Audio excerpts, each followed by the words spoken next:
Got a couple of guests with me. It's the starting crew for the first episode, so I'm going to start by introducing Barbara Dunkelman.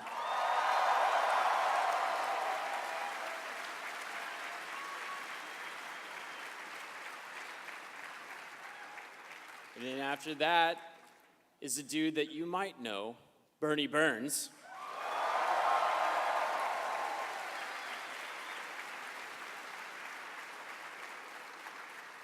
And then there's another fella who kind of came up with this whole crazy idea, Gavin Free.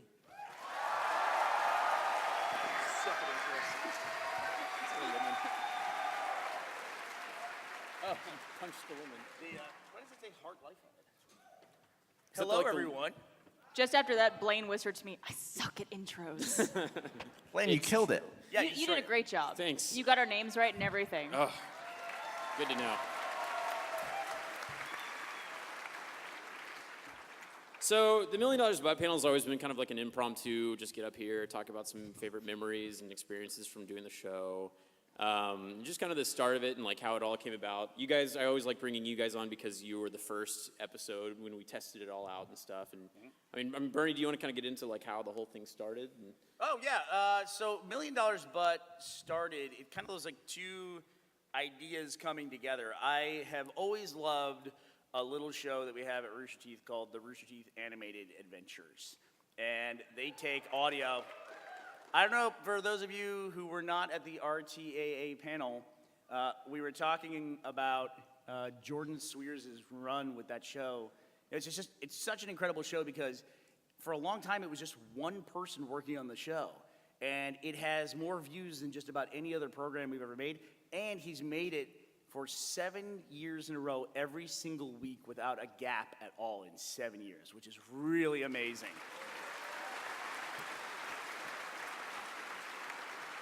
It's also, I think, one of the most consistently viewed shows on Rooster Teeth. Yeah, it is. I mean, it's also a big way that people learn about Rooster Teeth is through RTAA, and they find the rest of our shows through it.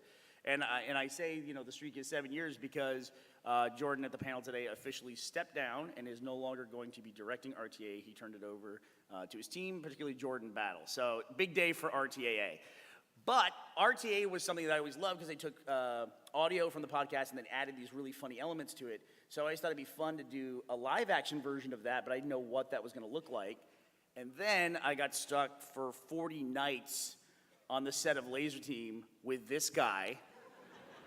Yep. And he would ask us question after question of, you know, all right, you know, Gavin's stupid bets. I'll give you $100, but, you know, you have to eat everything that's open on the craft service table right now, and things like that. And then there was, in particular, you were torturing Colton, I believe, and you asked him the classic one, which is, I'll give you $10 million, but for the rest of your life, a snail is following you, and if it touches you, you die. Yeah. It's always headed right for you. And we came up with that on a podcast, actually, that whole scenario. The podcast We're one? talking about the animal that's killed the most humans. And it was that. Well, there was, like, on the list was some And that sort was of a snail? No, it was, I think it was a mosquito because of malaria, but... I thought the joke was going to be like people have slipped on them and died. But yeah, but It's just one snail, Barb. It's a really badass snail that goes around killing people. But it came from that, and basically you took me pissing people off with dumb questions on a regular basis and made it into something we can make money on somehow. Yeah, so like we just started like sitting down, and I said to Gavin, it'd be a fun show, and we just kind of came up with what we thought the show could be, and I don't think any of it changed from that initial idea. We planned it out, and it is exactly how we planned it. Yeah, and it was like it kind of one of those rare shows at Rishi that kind of just hit the ground running, where when we put out the first episode, everybody got immediately what it was, and then it immediately turned into a series. Normally that takes like a season or 2 seasons before it really catches on, but $1 Million Butt was like off to the races right out of the gate. It's a great gateway drug for Rooster Teeth. Yeah, kind of like RTA. It's like marijuana. Right.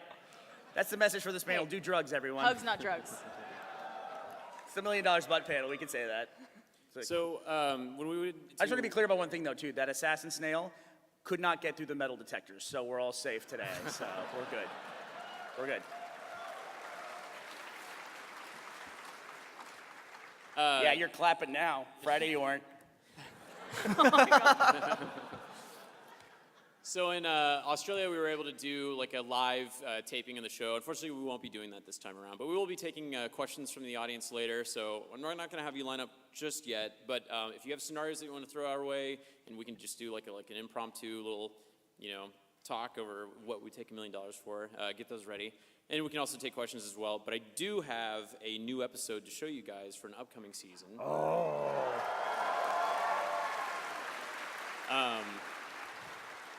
Yeah, so I mean, let's go ahead and just, you want to pull that up right now?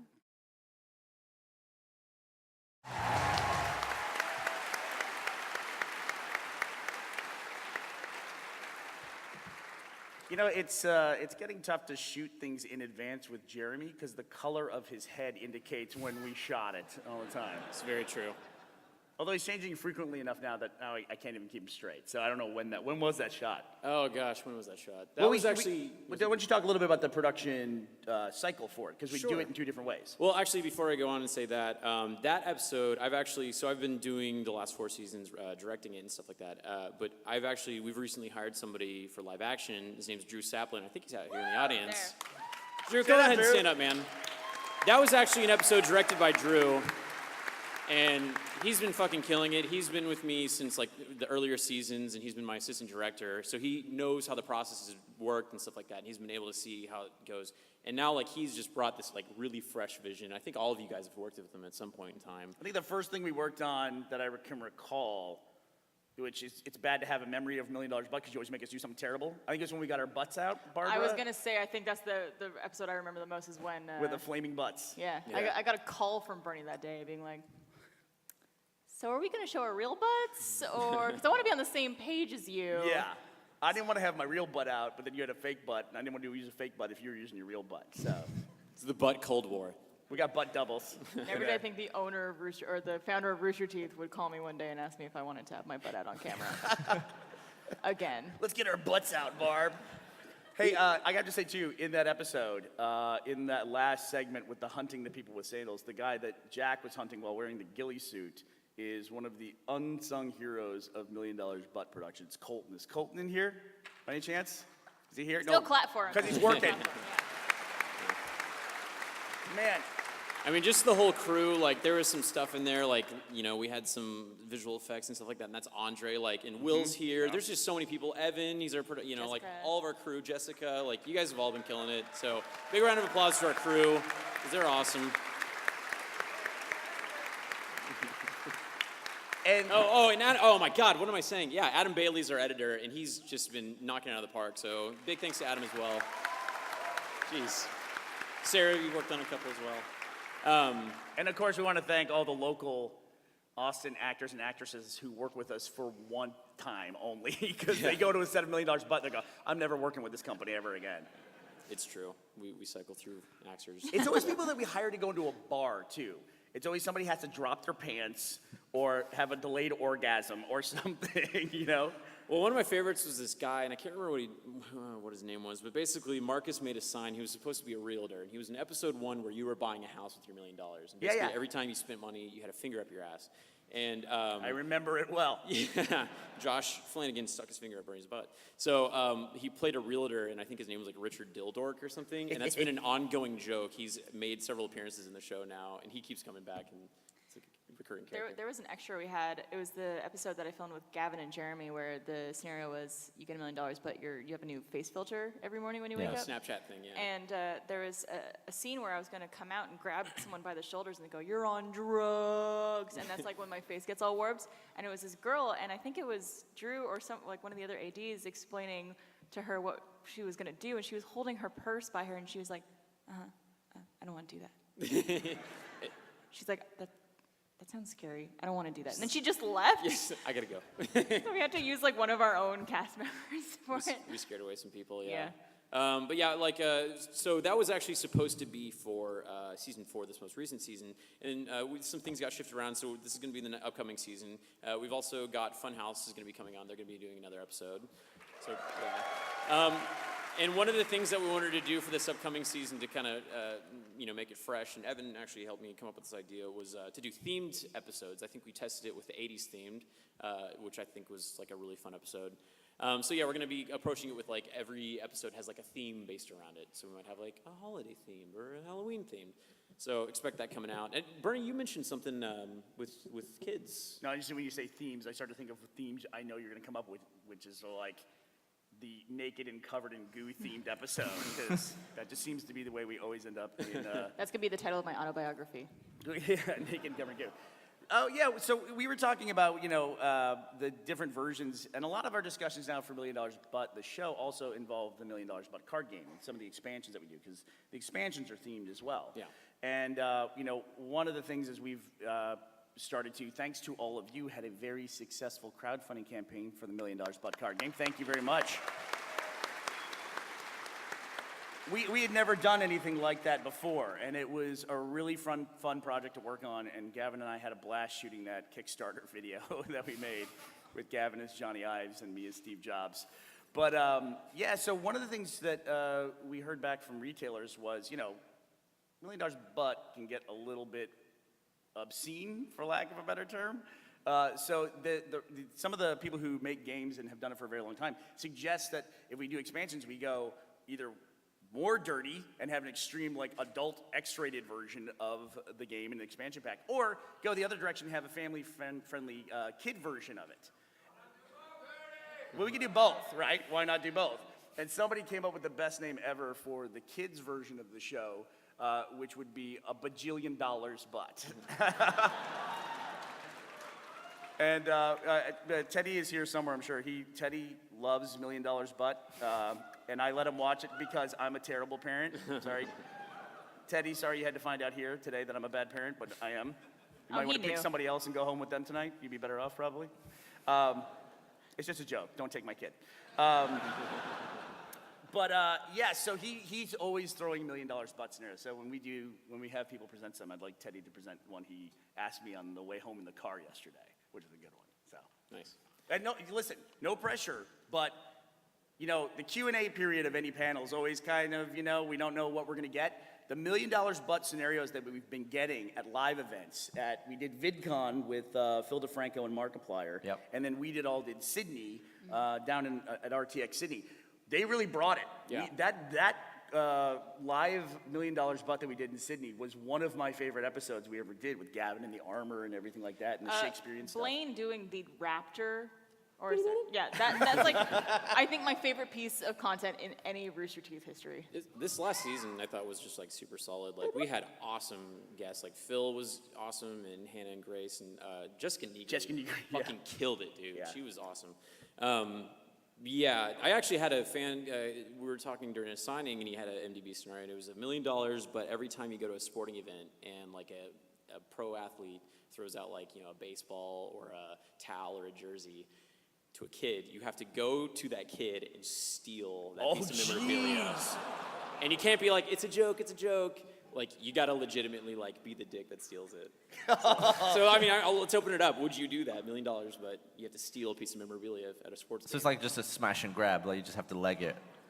I mean, you're gonna be filmed by Because they're going to be with a parent. They're going to be with a beefy sports parent. Probably. Does it have to be like specifically a sporting event? Because that would be crippling here at RTX. If I'm at a signing and there's another signing next to me, I'm walking over there all the time and taking people's stuff after it gets signed. You're handing out challenge coins, and then some kid just like punches another dude. And like, "Mine." I don't know. I don't think I could do that one. That would be pretty rough. I mean, you'd be like an ESPN like celebrity in all the wrong ways, because like you'd just be at all these sporting events, just showing up. And you got $1 million, so you're paying for all these professional sporting events to go to, and yeah. We had a similar one that came up. Do you remember at VidCon, where somebody in the audience said it was a really simple scenario, but you could see how it would horribly affect your life.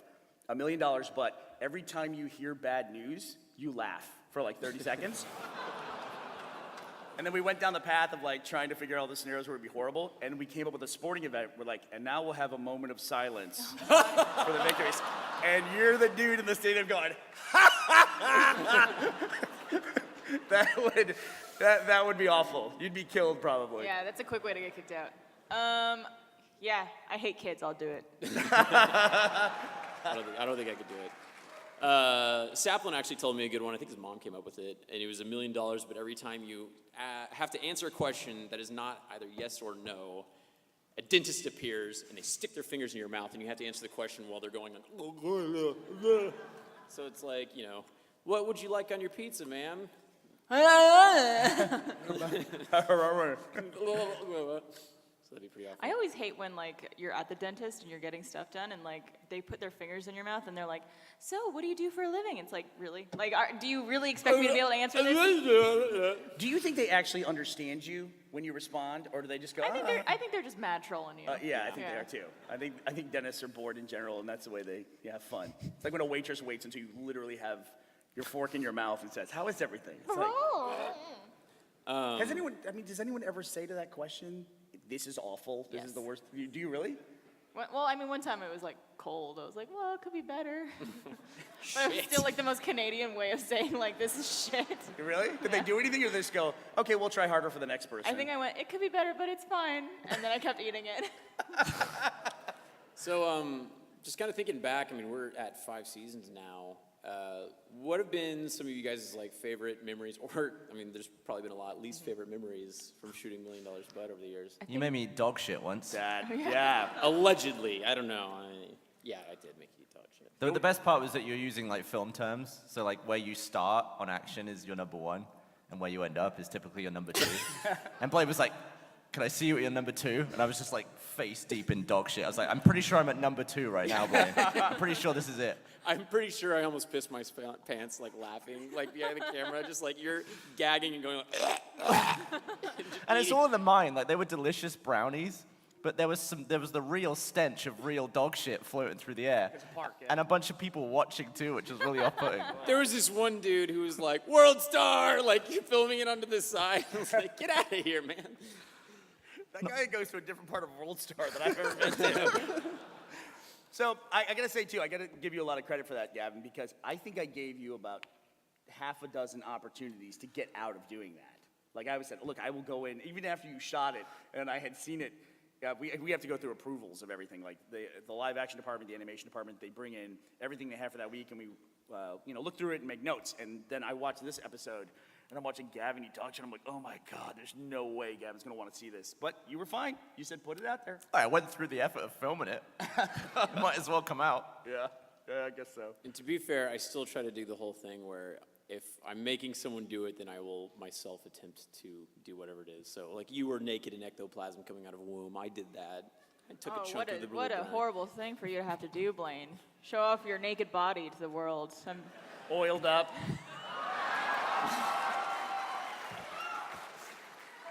I think. But I'm not a fucking stripper. Come on. Take it off. See them tits. I think my favorite part was the episode I filmed with Gavin and Jeremy, where we had to make the noise of our crotches.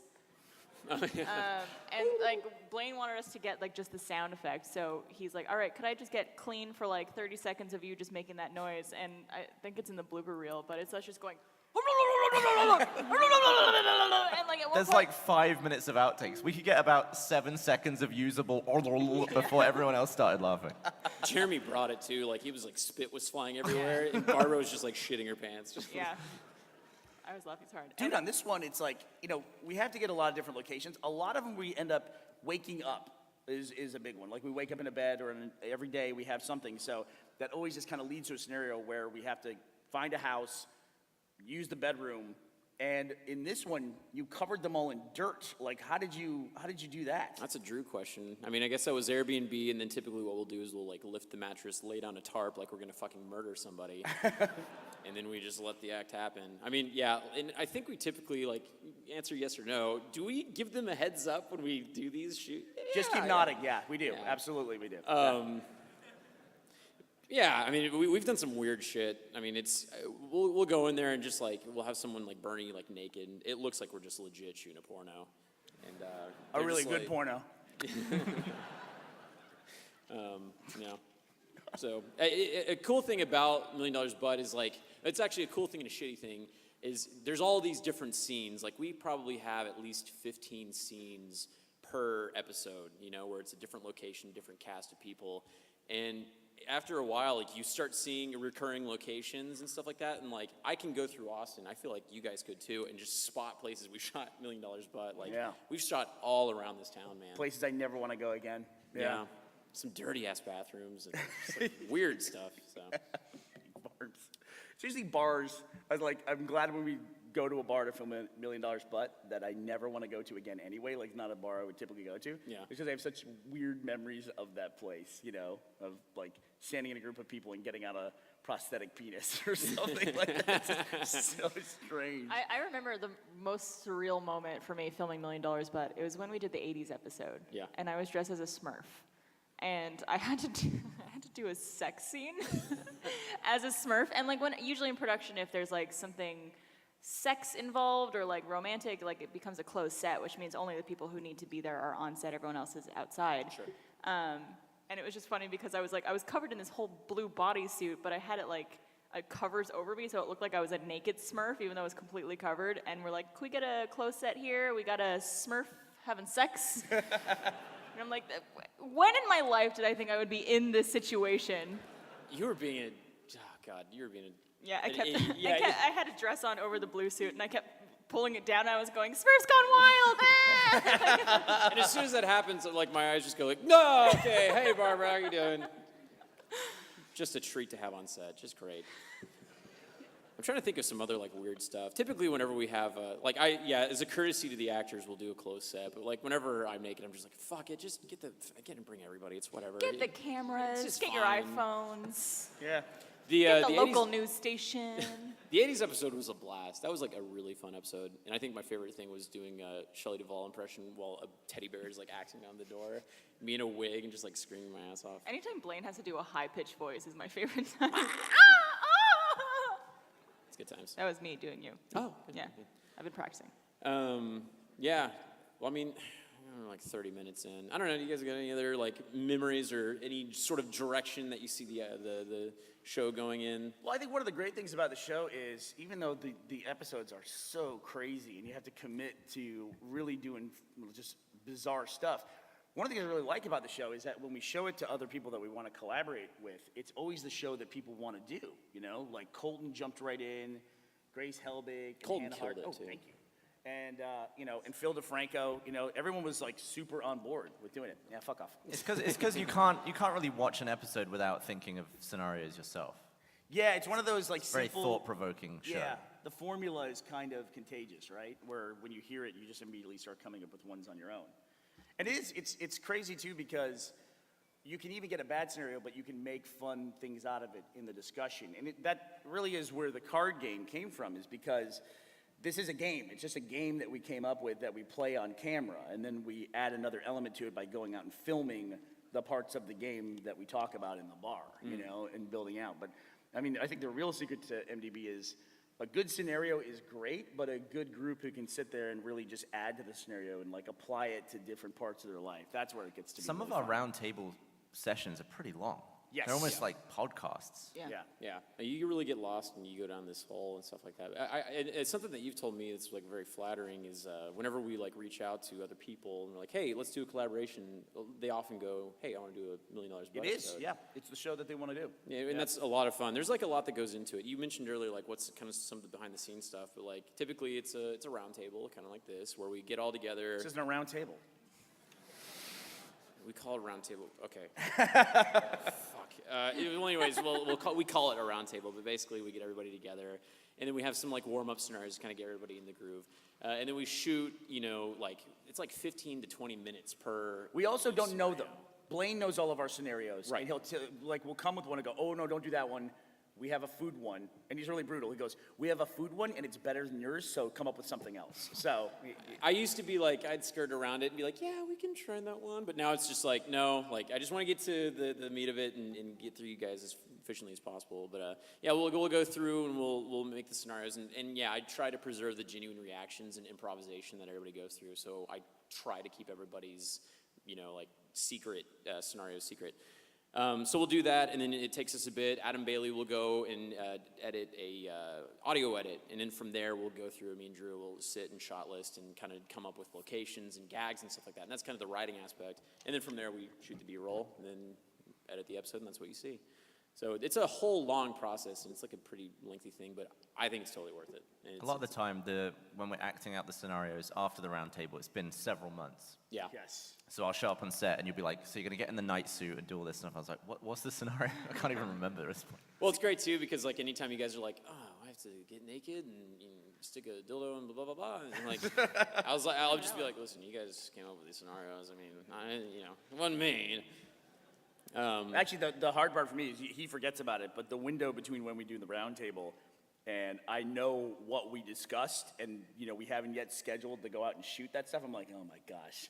I'm curious, like, what's going to make the edit? And I know what somebody specifically said. I know I'm going to have to do that. I like how we're also very particular about like specifying who's gonna do what. Yes, so we all like sabotage you know, each other. Burnie, when you wake up naked and Right. covered in goo, and there's like something in your ass, and A lot of sabotage involved. yeah. My favorite example of that, and Will just reminded me of it, was when we had Alan Richardson on, and I don't know, he was like, basically like you lactate to where your breast milk flies out of your nipples. He's a weird dude. Love Alan to death. But he said that, and then it became a thing to where we had to shoot a breastfeeding scene where Bernie's breastfeeding Alan and Gavin. And Gavin. And that was like the weirdest thing I've ever shot. And they were just like totally into it. Alan ate it up. Well, I'm literally. totally into it. Let's clarify. We were committed to the process. What did True what was professionals. it like? What's that? Could you describe very thoroughly what it was like? Alan's, Let me tell you, I can't even remember Gavin's What nipple. All I remember was Alan. It was so magical having on there. He was aggressive, but still. I remember I was so scary. tickling you because I was at one point laughing into your nipple, which created like a gentle breeze. Yeah, I think you Gavin- hardened up a little bit. Gavin is like laugh exhaling and like ha ha ha right It's on my really nipple. funny to be that close to it. Yeah. That was a moment of discovery for me. that Yeah, was yeah. like, man, that was one of the many times where I was just like, this is the last thing I'm ever working on at Rooster Teeth before I get fired. Like, Bernie's letting me go after this for sure. Yeah. Well, I mean, do you guys want to, we got 30 minutes. You want to open Do it some up to- audience scenarios? Yeah, that's the thing. I mean, even if we get a couple scenarios, we usually take a while to discuss them, right? Sure. Yeah. So, yeah, if you guys want to go ahead and line up and don't run, We're probably not going to get through that many people at you this can pretty much point. cap it right there. Yeah, I mean, that's a lot of people for a Q&A. So if you're still running, you might have a seat. I look down for a second, I look up, and there's like 35 people standing up. That's incredible. You don't have to give us a scenario if you actually have a question you want to ask about the show or anything like Yeah, that. for That's sure. fine. So one or the other, please. God, and this is awesome too. This is such a huge haul, and just seeing what $1 Million Bud has become, like, this is insane. This is really cool. You want to go ahead and take one? Let's Yeah. start over here. All right, sorry, but we're starting with the scenario. You get $1 million, a lot of money. but based on every series, like TV shows or games you have seen in the last 10 years, at some point in your life for just a year, you're going to experience it like you're going to be in it. Like for Gavin, he could suddenly be turned into a piece of bread. He has to get to the toaster. So games or TV shows? That's or? right. I thought variety would help. Do you get to choose what these? No, it's completely random. So it's completely random. How often does it happen? No, that's also random too, but if just once a month, that I can guarantee you. Once a month, for a like certain amount of time. Yep. so once a month, you're just like Nathan Drake, and you gotta like escape a big temple or something like that. I've been right? watching Pretty much. Handmaid's Tale. Oh, wow. I don't know if I would like that so much. Yeah. Under his If they want eye. to put me on the set of Glow, though, I'm fine with that. Yeah, yeah. That'd be good. Although Yeah. I am imagining like one day, like I wake up and then I'm upside down and then the camera like pans away and flips and then like I'm like one of those dudes in Game of Thrones that's getting his dick chopped off and I'm like, $1 million was not worth what I am going through right now. Shit, that's risky because I feel like you would have to alter what you would want to watch. You'd only want to watch like My Little Pony and happy shit like Teletubbies. You're like, I want that. I don't want, Is there a show? What are you watching? I'd watch Baywatch nonstop on a loop. I was gonna ask if there's a show or a movie where Alan Richardson makes out with somebody, and if I should just like only watch that in hopes of. No, I'm just kidding. You and Alan Richardson. classic Barbara and Alan. So cheeky. So $1 million, but randomly for the rest of our lives. No, just a year. That I can guarantee. But Oh, it's going to a be year once a lasts month. for 1 month? So it's I'm 12 doing it. inconveniences. And it's shows I've watched in the last 10 years or video games? Right? Last 10 years. Basically, if you think you can get away with watching Teletubbies after you take the money, that's not happening. Yeah, I would do it. I do it. Yeah. Yeah. Yeah, and I just pray that Super Meat Boy doesn't come up in the rotation. Or He that, what's the thing where the dicks joust each other, Gavin? Oh yeah, genital jousting. Yeah. That'd be a special day in the Achievement Hunter office. I'm kind of thinking of porn though. Like I'm gonna get teleported into porn magically, and then I'm like, well, this is the next, couple of hours. And you don't get to choose which person you are, do you? Self-discovery.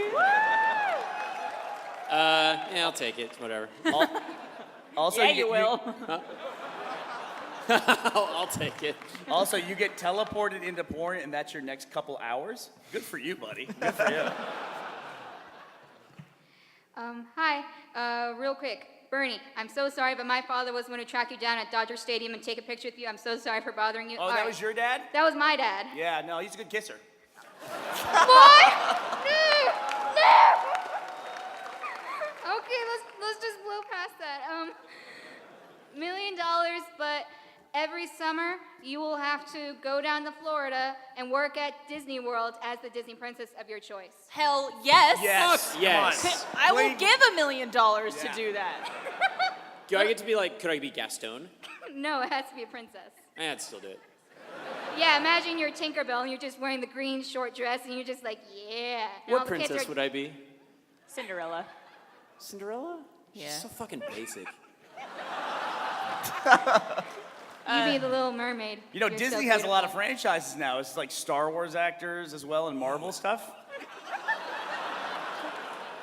Blaine would, yeah, I'll Blaine's do Princess excited. Leia. Oh man, she doesn't wear a bra too, so that's great. Little known fact, I actually wanted, like when I was growing up, I wanted to be a princess at Disney World, and I like looked online to see how to apply to be that, and I was 5'9" already at the time, and it's like maximum height for the princesses was 5'7" or 5'6". Oh, really? But the weather there is so terrible during the summer, and you have to run to the parade when it starts, and all the Does kids that are grabbing shrink you. my height or what? Like, No, but if it happened, $1 million. She's trying to talk you We're out of this. abandoning reality No, here. they're sold. I'm taking it. Yeah. Gavin would be the girl from Brave, right? I could do that. I could pull it Merida off. or whatever her name They're is. just like, it's an accent. I think I would Burnie just be the old Belle. dude from Up. That's who I would be. Yes, I would take that. Yes. Yeah, I'd take it. Yeah. You kidding me? $1 million, free admission to Disneyland. Go, let's do it. All right, $1 million, but for 1 year, after every meal, there is a 1 in 10 chance that you will become deathly allergic to any ingredient in that meal. Any ingredient. No, No, that's your no. signing your death.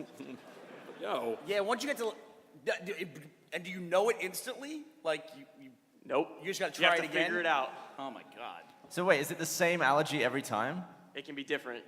No, Right. no. What if it's like You whey would be- protein or something? No. No. That is like I feel like 80% of eventually- your meals. So Yeah, it's a eventually good you'll be chance. allergic to everything. Right? Yeah, you'd eventually 10%'s too high. Yeah. Can we negotiate down? So you basically Five. $1 million, but you're gonna die couple of weeks. At You some gotta- point in your life. Eh?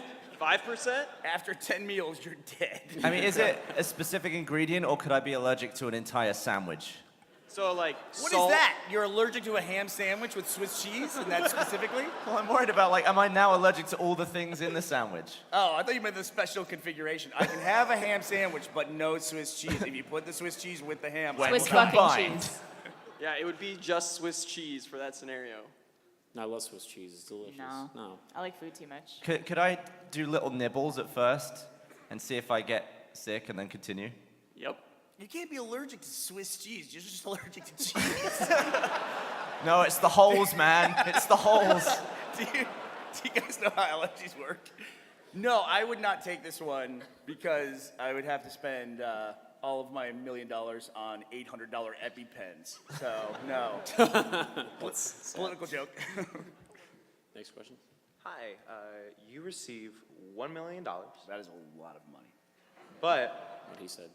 every time you take a shit, Nice. a panel of judges appears to rate your performance Wow. on a scale of 1 to 10.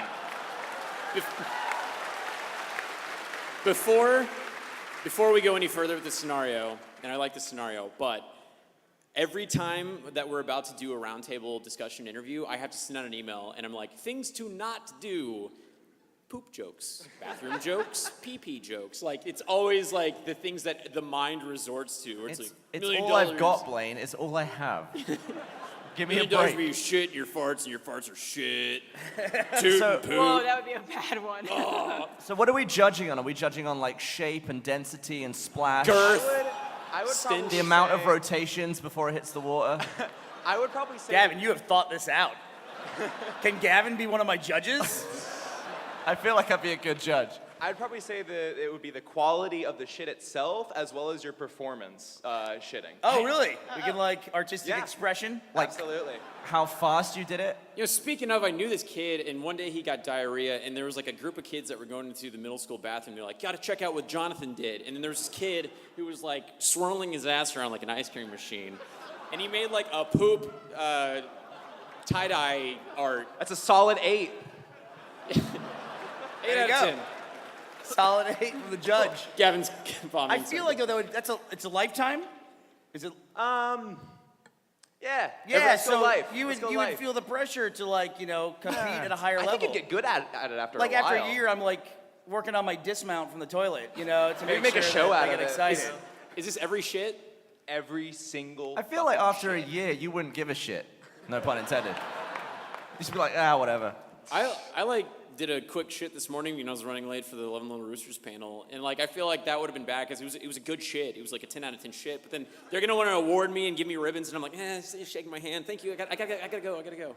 I feel like the ultimate, like the golden snitch of shit would be, you know how some float and some sink? Yeah. If you can get it right in the middle. It doesn't know what it wants to do. That would be a 10 out of 10. Yeah. Could you make sure that the camera's on Gavin right now, right? Did I ever tell you about the time I went to a porta potty and there was a shit in there and there was another shit like layered on top of it? Good Lord, how do we get here? I just really, By the way, this is 90% of what gets cut out of the Yeah. round tables. Yeah, imagine if you were in a porta potty when it happened. There was, All those people crammed I in just there. really wanted to get it. So was it 2 separate people?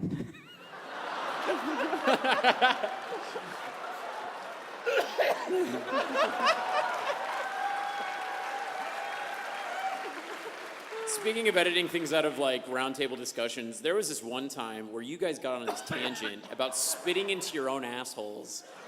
And I remember like midway through, I just like was like, stop. What the fuck are you doing? We can't show this. And everyone was like, Yeah, All Blaine right. was like, we can't use any of this, guys. Why are we still going? It was your butt is the source of all fire in the world. Yeah. "You spit in your butt." And Gavin said, for some reason, the only way to put it out, Gavin theorized, was to spit in your own ass. Yeah.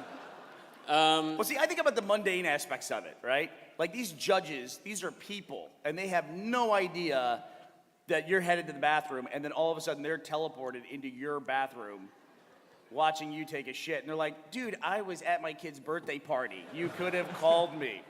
And how do they qualify to be a judge? Like, do they work up to the amateur circuit? I don't know how they qualify, but I think it'd be the same people every time. Oh, really? Yeah. So they have clipboards ready. They're just, oh, shit. Okay, there we go. Yeah. So Maybe you know they these would get guys. more bored than I would. They deserve some money. I'd go ahead and do it. Yeah, why not? Yeah, I think I would do it. I'm not ashamed. I think I have nice poops. Yeah, I pay good money to have people watch me poop now, so why not get paid for it myself? Gavin? Yeah, I'm in. Cool. Thank you so much.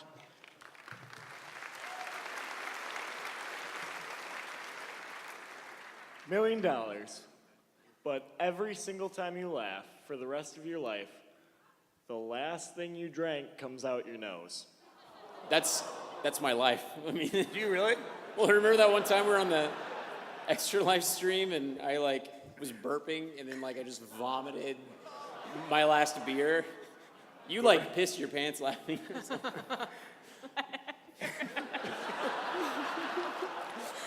I was laughing at the story, and then I remembered that happening in my head. I remember just being like, So, what qualifies as drinking? Like, let's say Blaine has a really great grinder date, right? And things go well.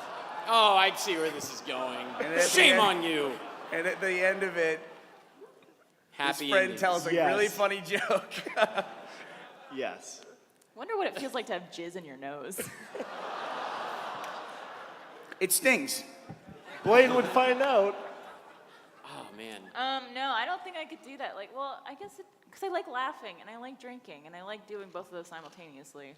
It would be rough for me because like protein shakes can get a little thick and chunky sometimes. I'd be like, oh! So what if I spew out more than I drank? Like, does it just create more?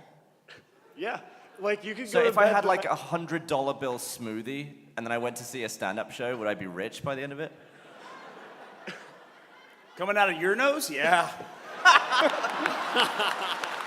It's like,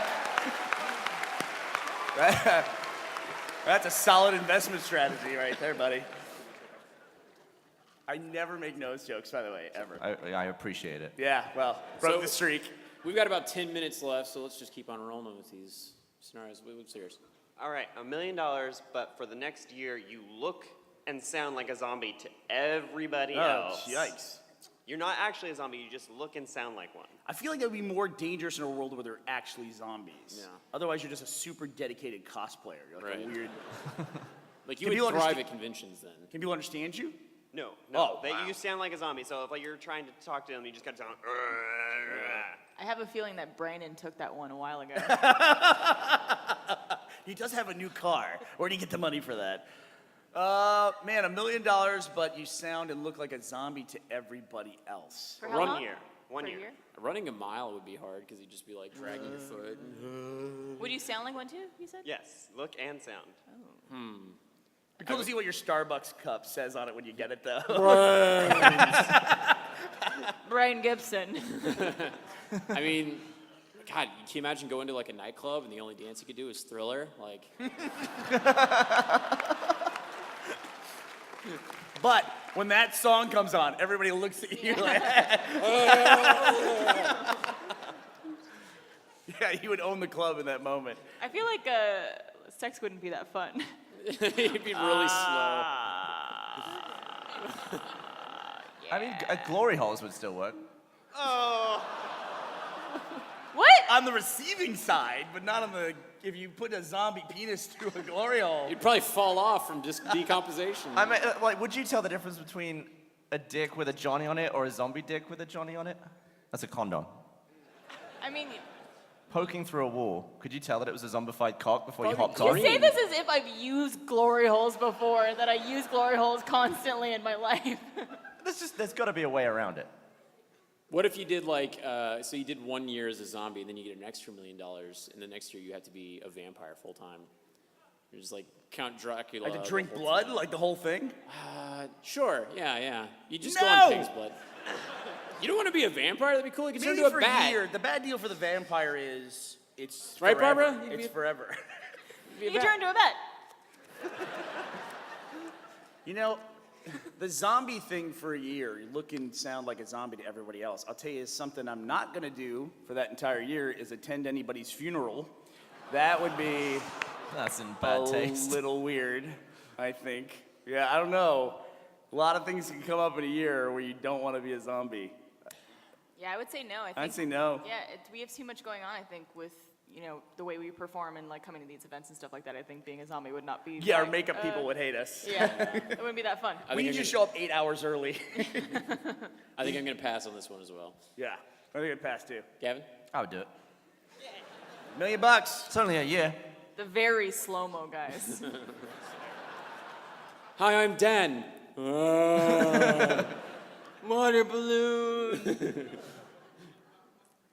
All right, so $1 million, but every time you go to a funeral, you have to act like you're at a wedding, and every time you're at a wedding, you have to act like you're at a funeral. So I mean, like, I feel like for me that would just be the same. I'll Yeah. just be bored. They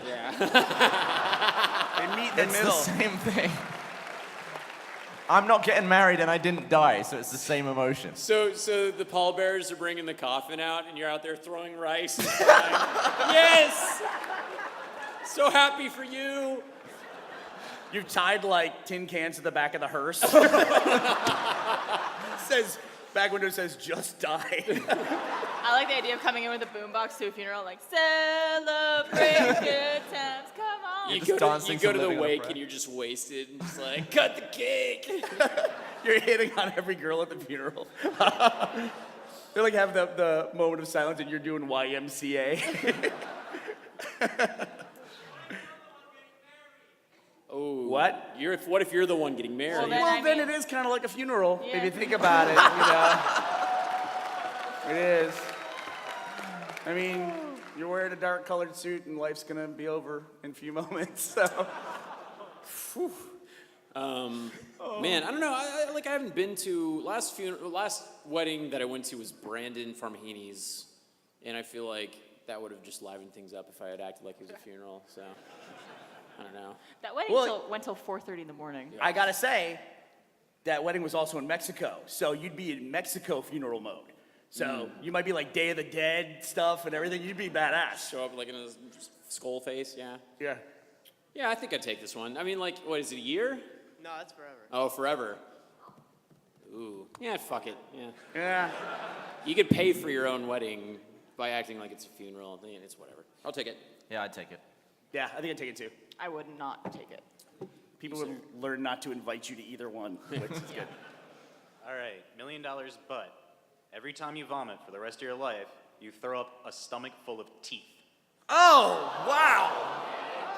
See, Is it now this your is where I teeth? worry about people. Like, what? Well, nobody would ever ask you, why did he get sick? He threw up teeth. It doesn't even have to be human teeth. It could be any teeth. Well, What that was a other nice teeth kicker. would be in you? I mean, maybe your girlfriend wants like a shark tooth necklace. Oh, you get all scraped up. Yeah. You don't get harmed from it though. You just throw up teeth. Huh.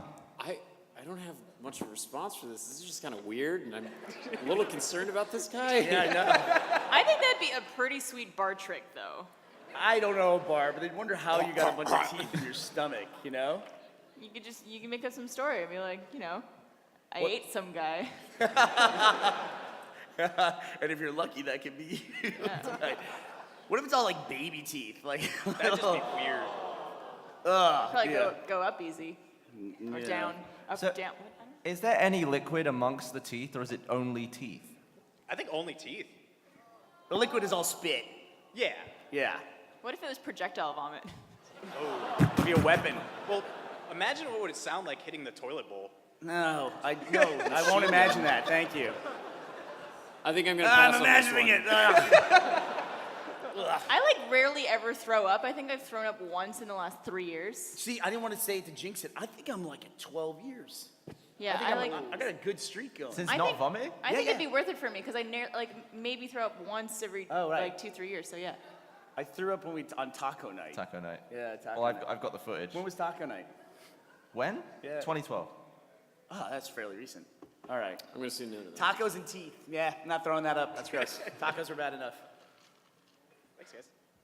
So, $1 million, but as an addition to your current job, you have to be like a Jehovah's Witness for Rooster Teeth. Have I told you about our Lord and Savior Bernie Burns? I feel like I do that anyway. I feel like we're kind of there already. Yeah, I feel like I'm knocking on people's doors all the time. Will you please watch our content? Oh God, that would be just the saddest thing. Yeah, I would do it. I already do that for free, so I'm a pretty big promoter of our content. Yeah. what? Advertising anything from John Reisinger? Ooh, I don't know. Oh, jeez, come on. It's not worth $1 million. Ba-ba-ba-ba-da. I feel like it would be one of those dudes that, like, I don't know, monks or whatever, where you like shave the top of your head, but then you like shave a rooster into it or something. Yeah, I'd do it. Fine. Yeah, I mean, it's like Jehovah's Witness. The worst thing is like people just don't want to talk to you and avoid you. I feel like a lot of web personalities, when we talk about our job, people in our lives get away from us anyway. So I think it wouldn't be that big of a change. I might do it. Yeah. Gavin? Yeah, I just wouldn't put that much effort in. I'd be like, you want to watch this? No? All right, see you. I feel like Drop that. I feel like we need a little bit of a palate cleanser after the throwing up teeth one, though. Do you want to hear Teddy? You want to give your kid one? Yeah, Your hop up bajillion here, dollars Teddy. putt? You want to come up here? Come up. Yeah, we got 2 minutes left, so I want to hear Teddy's. Here's a lemon. You can have this lemon. All right, Make, here. Get right life here. gives make lemonade. You No. can get your mouth right about Nailed there. it. That's good. So you get $1 million, but any metal you touch now has like the consistency of rubber, or it just like flops around if you have like a fork. And is it for the rest of your life? Yes. All right. Cool. So $1 Thanks, million, Teddy. but every time, good job, Teddy. $1 million, but every time you touch metal, it turns into basically the consistency of rubber. Anytime you touch it with your hands, right? Don't So you're run climbing into a building. You're, Well, imagine going to a restaurant, you get a fork, and it's like, brrr. you're climbing a ladder, and then you're just like, no. A car would be a nightmare. Or would it? You'd be super safe. You'd be in a puddle, a moving puddle. Yeah, that's true. All of you guys would be on the floor right now. I mean, this whole building would go down because it's like the metal rebar or whatever inside. It'd be of a it. Well, not giant touching it, bouncy though. house. You would definitely walk into buildings like this, like Yeah. not touching anything. Imagine seeing like a major landmark, like the Liberty Bell, Statue of Liberty, and you're like, "Hey, take a picture of me in the Statue of Liberty." And then she's like, "Ew." I do like the idea of a giant bell turning to rubber there. Doing. Well, they don't actually ring the Liberty Bell. Kevin. Oh, Big Ben then. So, Oh. bajillion dollars, but anytime you touch metal for the rest of your life, it turns into the consistency of rubber. It'd be great if you're about to get stabbed. It would. Whoa, game changer right there. How often are you getting stabbed? Listen, I lead a very sordid life that I don't want to get into. That being said, though, like, say you're trying to get, like, a shot that you need, and they're like, here you go. And it's like the shot goes rubber. A life-saving shot, and you can never get it. Or a shot, like, anytime somebody shoots at you Yeah, with a rubber gun, bullet. Rubber bullet. That still's gonna hurt you pretty bad. Nah, you'd be fine. Shoot me with a rubber bullet. I can take it. Don't shoot me with a rubber bullet. Oh, he made a great point. RTX wouldn't need a metal detector. So we're all good. Well, We're gonna have rubber detectors out there. I think on that note, I think we're going to call it a wrap. Thank you guys so much for coming Thanks, out to the everybody. Butt panel.